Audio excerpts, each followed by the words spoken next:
Alam niyo, Mr. President, wala nang naniniwala na walang korap sa Pilipinas. A recent study by a global auditing firm shows bribery and corruption have worsened in the country over the last 2 years. Of the 80 provinces in the Philippines, 73 or 94% have dynasties. It is seen as a major setback for press freedom in the Philippines. Maria Ressa, one of the most prominent Filipino journalists and one of her colleagues, found guilty of cyber libel. Don't be afraid, because if you don't use your rights, you will lose them. Freedom of the press is the foundation of every single right you have as a Filipino citizen. The Philippines is still the sixth most corrupt among the selected Asia-Pacific economies. The Constitution disallows the existence of so-called political dynasty. Wala naman dynasty sa Pilipinas kasi we have free and open elections eh. The resolution to deny ABS-CBN's franchise application is hereby adopted.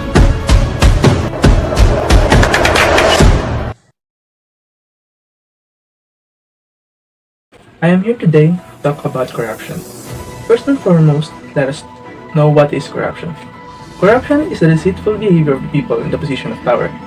It is the abuse of their position in power for their private gain. It can include giving or accepting bribes or inappropriate gifts, double dealing, under the table transactions, manipulating elections, diverting funds, and laundering money. It is an insidious plague that has a wide range of corrosive effects on the society. So basically, corruption is the dishonest behavior of those people in the position of power. Corruption is everywhere. It can occur in businesses, the media, government sectors, or the government itself. Corruption might involve anyone. It can be either politicians, government officials, public servants, and business people. So why is there a corruption? Corruption is a man-made factor. Corruption are caused by capitalism, lack of transparency and accountability to the public, nepotism is the practice among those with power or influence of favorite relatives or friends, especially by giving them jobs. So, as what we all know as backer. It is also caused by weak social and political structure of the country. Corruption has always had a context, as it is rooted in the country's policies, bureaucratic traditions, political evolution, and social history. Still, when institutions are weak and government policies generate economic rents, corruption thrives. So let us now go to the history of the corruption here in the Philippines. From the beginning, the Philippine government was corrupt. Yet, because nationalist history has made us admire politicians like Quezon and Osmeña, we forget how deeply established patronage structures are in this country, leading us to believe that today's issues are fresh and can be handled by the return to the good old days. So let us talk about the state of the corruption here in our country, along with the other countries. According to an article made by Rappler in January 2021, the Philippines further dropped 2 places in Transparency International's Corruption Perception Index in 2020 during the coronavirus pandemic. With a score of 34, the Philippines ranked 115th out of 180 countries and territories. While this was the country's same score in 2019, its 2020 rank dipped from 113th in the previous year. It is down the country's lowest rank recorded since 2012. Corruption Perceptions Index, also known as CPI, is the one that measures the rates countries on the basis of their perceived level of corruption, or it is the rate of how a country is being corrupted. It is on a scale from 0, highly corrupt, to 10, which is clean. Here is Philippine scores in Corruption Perceptions Index. Here is a graph that shows Philippine scores in Corruption Perceptions Index. So now, let's talk about ways to solve corruption. There are 5 keys to corruption-free country. First is to end impunity. To ensure that the corrupt are punished and to stop the cycle of impunity or the freedom from penalty or loss-effective law enforcement is required. A robust legislative framework, law enforcement departments, and independent and functional court system all contribute to successful enforcement strategies.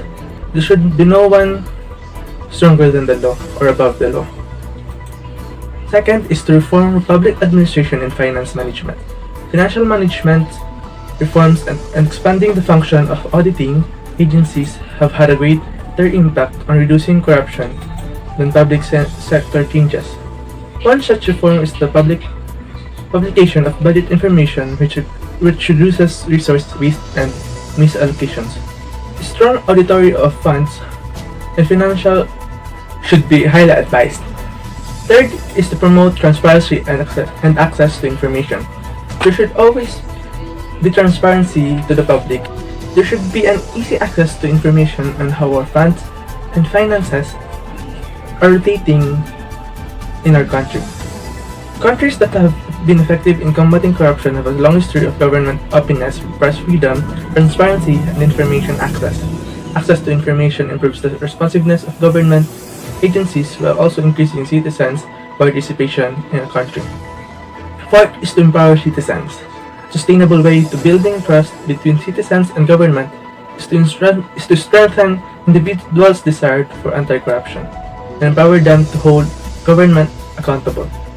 We people, as a normal citizen, should know the law and should fight for what is our right.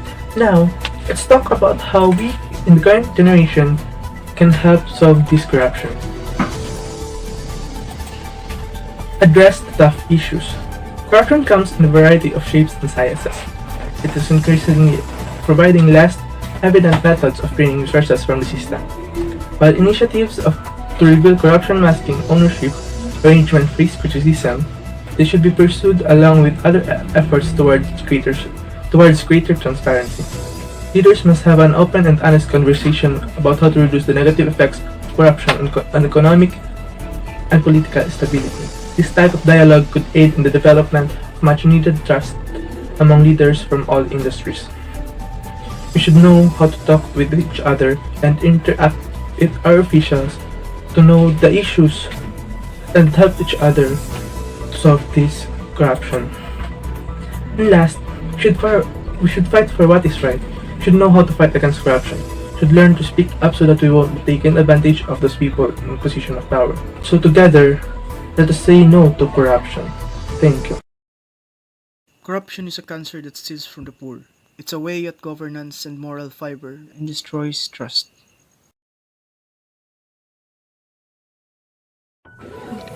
Political dynasty. Political dynasty is the concentration, consolidation, or perpetuation of public office or political power by persons related to one another. So, when does a political family become a political dynasty? A political dynasty is established in two instances. First, when an elected government official is succeeded by a member of his household up to the first degree of consanguinity or affinity. Second, when several members of a family occupy various positions in government simultaneously. The potential reasons for political dynasties are first, socialization within families. Second, shared vocation or political ideals to outright nepotism. Third, relatives sometimes continue the political project begun by elders in repressive regimes. Fourth, personalization of politics of recent years. And fifth, lack of mobility. The consequences of political dynasties vary from situation to situation, thus it can be deemed positive or negative, but generally, the inherent consequences are seen first on governance. Political dynasties are most likely to consolidate power in a pseudo-monarchical manner. Second, unfair elections. It will be easy for a political dynasty's family member to win an election as it is difficult for a new talent to penetrate. Third, incompetence. Capabilities, values, and work ethic rarely improve from generation to generation, especially within powerful families enjoying comfort and positions of influence. Fourth, on check and balance. Political dynasty members are capable of disciplining each other's institutions should their actions go against national interest. Fifth, on generation of wealth. By virtue of their elected positions, Political dynasties are able to wield influence, consolidate economic resources, and use their political machineries to take advantage of business opportunities. The statistics of political dynasty in the Philippines, based from Ateneo School of Government, 76% of governors and 78% of Congress member and 51% of mayors in the country came from political clans. Example of the clans was the Binay family. It was started with Jejomar Jojo Binay as he was appointed by Cory Aquino as the acting mayor of Makati City, year 1986. After 3 years, he was again elected as the mayor of Makati. After his term, his daughter Nancy Abigail and his son Jejomar Binay Jr. alternates the mayorship in Makati. There are a lot more political dynastic family like Cayetano, Duterte, Estrada, Aquino, and many more. In Philippines, we have a law that was implemented to prohibit political dynasty. Article 2, Section 26 of 1987 Constitution provides that the state shall guarantee equal access to opportunities for public service and prohibit political dynasties as may be defined by the law. Additionally, there was also bills authored and filed by several individuals since 2011. But up to this date, there are still pending to be approved into law. Development is a solution to all problems. All other types of caste, communal, and dynasty politics will do no good. Freedom of media. The Philippines officially does not have prior stringent regulations that prevent journalists from publishing. Filipino journalists struggled quite a lot, particularly during the Ferdinand Marcos dictatorship, when many paid their lives to make sure the press stayed that way. Over the years, many have faced criminal libel suits or have been murdered. The Philippines has often led the world in the most journalists killed in a particular year. In this way, Maria Risa, the founder and editor of this punky website, Rappler, can count herself lucky, but not that lucky.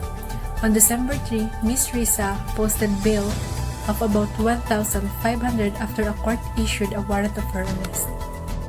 Prior to Rappler, Mr. Duterte personally threatened the Philippines Daily Inquirer, the country's most prestigious newspaper, with a tax case and flirted with the idea of denying the congressional franchise of the ABS-CBN, the country's largest media network, which has likewise reported critically on the drug war. Court cases against Filipino journalists are not new. Libel remains a criminal offense in the Philippines. A number of reporters have spent time in prison merely for publishing. But coupled with a physical, violent attacks against Filipino journalists, legal cases such as those Rappler faces are new weapon against press freedom in the Philippines. When martial law was declared on September 21, 1972, the first ordered issue by the late President Ferdinand E. Marcos was the takeover and control of all privately owned newspapers, magazines, radio and television facilities, and all other media communications. Editors and journalists were among the first to be arrested and incarcerated in the military prison camps. Of the pre-martial law papers, only the Daily Express and the Bulletin Today or the Manila Bulletin were allowed to reopen. A new newspaper, Times Journal, was allowed to open 1 month after the proclamation. These newspapers were later to be known as establishment press. Perhaps because it gives priority on its watchdog functions, newspaper content tends to be dominated by the government issues and events, inevitably involving government officials aka politicians. This has resulted in a frequent misunderstanding between the rulers and the fourth state. Government officials often criticize newspaper for the inaccurate and sloppy reporting and even for having a hidden agenda, leading to the filing of the multi-million libel cases against editors and the journalists. One major daily experience advertising pulled out by the advertisers sympathetic to a top national official who feel aggrieved by the negative coverage he gets from the newspaper. The press regards negative reportage as part of their watchdog functions and consider libel suits as serious threats to the press freedom. Freedom of the press is not just important to democracy, it is democracy. Riots born out of political issues aren't the same as those born out of personal greed.